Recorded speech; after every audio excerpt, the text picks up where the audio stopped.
Good afternoon, guys, slash good evening. How's everyone doing today? I hope everyone's doing well. I hope you're all in the best of health, best of wealth, and I hope you're being the best version of yourself you could possibly be. Now, I'm sure most of my viewers know, which have been with me from dot one of my journey, and that are still there for me today. I'm sure you all know why I haven't been uploading content on my YouTube. And it's the simple reason is because I've been too busy in life, working, doing things behind the scenes, important things, family things, and other matters what I've had to deal with. And yeah, I'm back, guys. So I hope you've all missed me. I've definitely missed you guys. There's not one day go by when I haven't thought about you followers, because it's not just online friendship which I've gathered with a lot of my followers. Is I'm trying to speak posh, but it don't wash. Yeah, it's not just like online friends. Actually, in real life, we've become very good friends.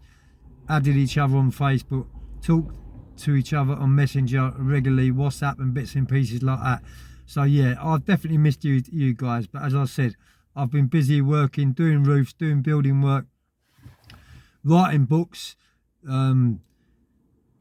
sorting my motorbike out.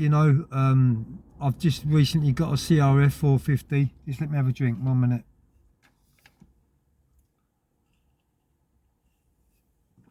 There's a few reasons why I swapped my two-stroke, my KX 250, for the four-stroke 450. One of the reasons why I swapped it, the main reason is because the 450s ride a lot smoother.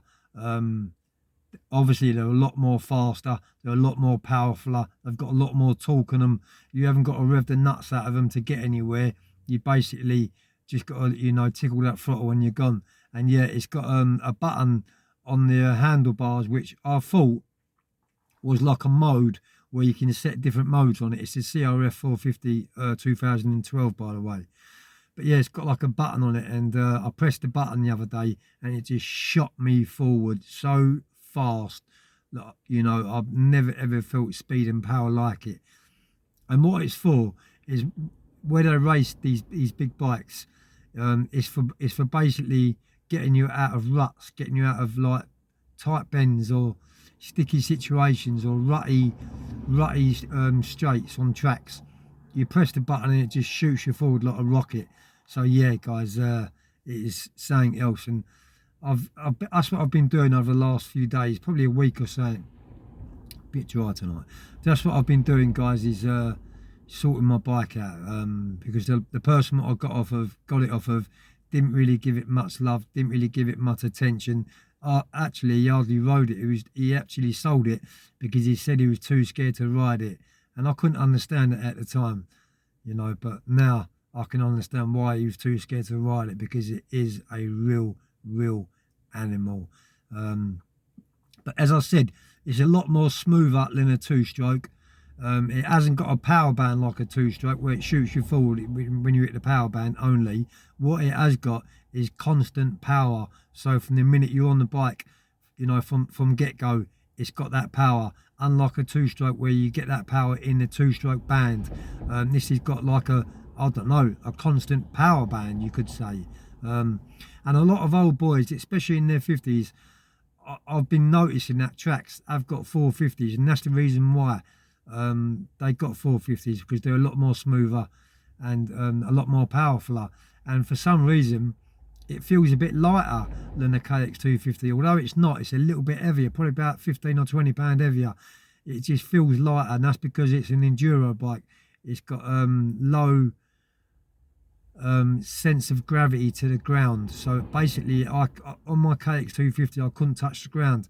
On this, I can tiptoe onto the ground, and it rolls easier. It just feels smoother. So yeah, guys, I'll be uploading some footage of me going out on it soon, guys. Great to be back, by the way, guys. It really is. Right. The reason why I'm making this video, really, what kicked me back into action is one of my followers. Actually, a lot of my followers, which comment on my videos. But in Pacific, I'm talking about one of my followers. I think she's a female, and her partner has recently been sent to HMP Swaleside, which is got the nickname as Brownside, and that, you know, is for obvious reasons, because the place is overrun with brown smack gear, whatever you want to call it. And these drug dealers in there, you know, they get you in debt for a reason. They give you strap for a reason. They give you what I call strap is like finance, if you want. You know, you pay nothing now and pay it later. One of them ones, and they get you so high in debt that you can't pay the debt. And there's only one way you can get out of that debt, and that's if you do something for the dealers. So I'm going to dedicate this video to SM/Cat. I believe her partner's just gone into Swaleside. Now, I'm not going to frighten the life out of you in any way, shape or form. I'm just going to tell you exactly how it is in Swaleside. To try and put your mind at rest a little bit, but you know, I don't know if you're going to be able to rest after listening to this video, so I'm not going to try and put the frighteners on you too much. My intention is not to scare you or anything like that, and not to make you worry about your partner more than what you're worried about them as it is. As you can see, my arms getting big. Look, they're getting big, brother. Look at my arms coming up. Look. Whee, that ain't bad, is it? By the way, I was 56 the other day, July 11th, and I've got quite a lot of yeah, happy birthdays. So I've written a few bullet points down about Swaleside, because I was in there in 1999 up until about 2002, I think. What to expect when you get into Swaleside? It's the unexpected, to be totally honest with you. I literally see it as a war zone, and so does many other people. But you know, if you choose not to go into these gangs, if you choose not to go into these cliques, and if you choose just to get your nut down, then you can do it. I wasn't able to do that, and that wasn't how I was rolling, you know, because I had a co-defendant in there waiting for me. So basically, you know, I landed straight on my feet. But yeah, you've got like little firms or what you call cliques of inmates, and they form. Basically, the old saying is water always finds its own level, and that goes for human beings too, you know.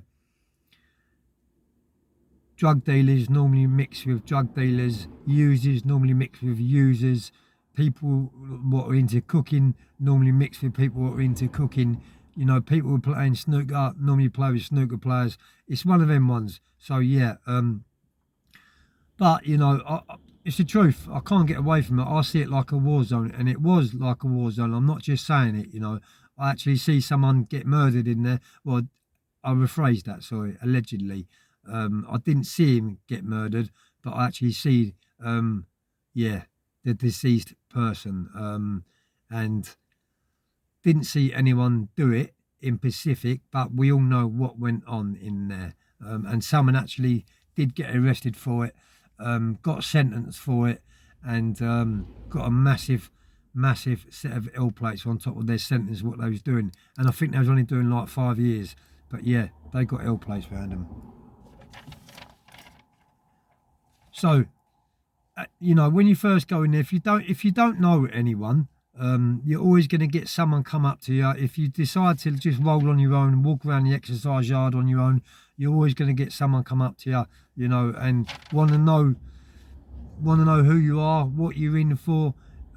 If you're not known on the circuit, or you're not known in the prison system by anyone, then 9 times out of 10, people are going to see paperwork. They're going to want to see, or they're going to want to hear other people vouching for you that you're in there, you know, not for, you know, what everyone gets served up for being in Speedo. So, but yeah, Swaleside is always known, and it still is known today, as dumping ground. So once you're in Swaleside, to be totally honest with you, it's very, very hard to get transferred out of there. And the reason for that is because of, once you're down the segregation unit, or if you want to go down a proper application route to put in for a transfer, other prison governors get the transfer forms, read your name and see where you are, and automatically you all get painted or tied with the same brush. They think you're trouble. So it's very, very hard to get out of there.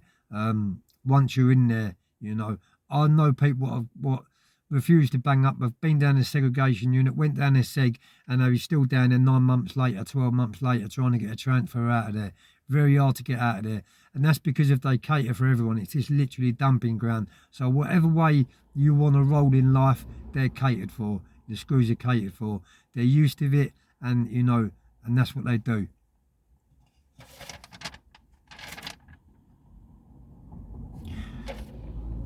Bullet points I've written down. When I was in there, there is an option to go to work. So basically, you can either go to work or you don't. The workshops are mainly, the workforce is normally made up of workshops. So you might be packaging, you might be, making cardboard boxes or something to do with plastic. And the pay is probably about £9 or £10 a week. Absolute crap, slave labour, and they couldn't get away with it on the out. So I decided not to work, and that did make things a little bit worse for me, because when you're not working, everyone else is at work, you're stuck behind your cell door. But that's your choice. You can go to work and you'll get let out of your cell 8:30 in the morning. You go to work, get there for 9 o'clock, come back for your dinner, I don't know, 11, half 11, and go back to work at 2 o'clock, 2 till 4, I think it is. And yeah, then have your tea, and sometimes you're let out an association. And what's on association is you've got a full-size snooker table in there, you've got phone booths where you can phone your people up, you've got a kitchen in there where you can cook your own food. That's on the right side of the law. On the wrong side of the law, you've got pubs, you've got betting offices, betting gambling men what take bets, what got mobile phones, ring your bets up from outside. It's all clarified. Big money in that. Account numbers, sort code numbers in bits and pieces like that are exchanged. Sorry, my phone just went again. It keeps happening, that does. What was I saying? So yeah, betting offices, you've got a pub in there, someone that brews hooch up. You've got a tattoo parlour, someone that does tattoos. You've obviously got drug houses. What you've got outside is, it's run similar things inside are run the same as the outside. When it comes to things like that, pubs and bookies, although it's all illegal, it all still does go on in there. And this is why the drugs in there are so, you can just get them on. You've only got to go to the next cell and you can basically get whatever drug you want. Whatever drug is outside is in there. There's always been screws what have brought drugs into prison, and they're the ones what have obviously been corrupted and are in there for the pound note. But unfortunately, you're always going to get that in the system. So they're never ever going to stop drugs. People go out of their way and do some crazy things to get drugs took into prison. Putting their missus and their families through it. Under duress probably, to bring them drugs into prison. That's one thing I never ever done with my family, was ask any one of my family members to bring them drugs into prison, because that's a scumbag move thing to do. But yeah, I know quite a few people that have got their missus. Some of them have been pregnant, some of them have got kids. They're putting drugs in like babies' nappies and things like that. It's just so many ways of getting drugs into prison. Comes through the mail also.